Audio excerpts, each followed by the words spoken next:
Il est 19h ici à Paris. Bonsoir à tous. Bienvenue sur France 24 dans Paris Direct si vous nous rejoignez. À la une de l'actualité, ce vote ce soir à l'ONU à la veille du premier anniversaire de l'invasion russe en Ukraine.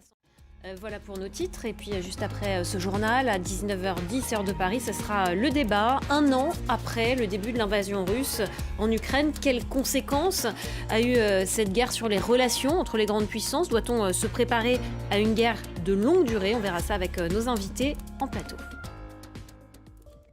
Et alors que je vous le disais, nous sommes à la veille du premier anniversaire de l'invasion russe en Ukraine. Un vote très attendu se déroule ce soir à l'ONU. L'Assemblée générale se prononce sur une résolution qui réclame une paix durable. Et à New York, on retrouve Fanny Chauvin, notre correspondante. En Russie, ce jeudi était férié, un jour pour rendre hommage aux défenseurs de la patrie. Vladimir Poutine qui a aussi promis d'augmenter la production industrielle militaire pour répondre aux besoins de son armée en Ukraine.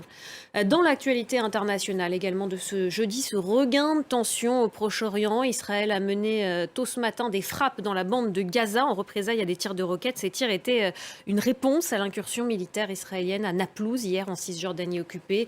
Un raid qui a fait au moins 11 morts côté palestinien. Étienne Paponeau. Le réseau social chinois TikTok dénonce le choix de la Commission européenne, commission qui a décidé d'interdire l'application des téléphones professionnels de son personnel. Au Nigeria, samedi, dans le pays le plus peuplé d'Afrique, quelques 94 millions d'électeurs sont appelés aux urnes pour élire notamment un successeur au président Muhammadu Buhari, qui a déjà effectué 2 mandats, alors que le pays est divisé entre un nord musulman et un sud chrétien. Et bien cette année, vous allez voir que la religion ne devrait pas influencer vraiment le scrutin. Regardez. Et ne manquez pas ce soir une édition spéciale du journal de l'Afrique depuis Lagos. Les États-Unis, enfin, qui doivent faire face à une nouvelle tempête hivernale avec de très importantes chutes de neige, jusqu'à 60 cm dans certaines régions. Le thermomètre est descendu jusqu'à au moins 34 degrés. On voit ça avec Marc de Chalfont.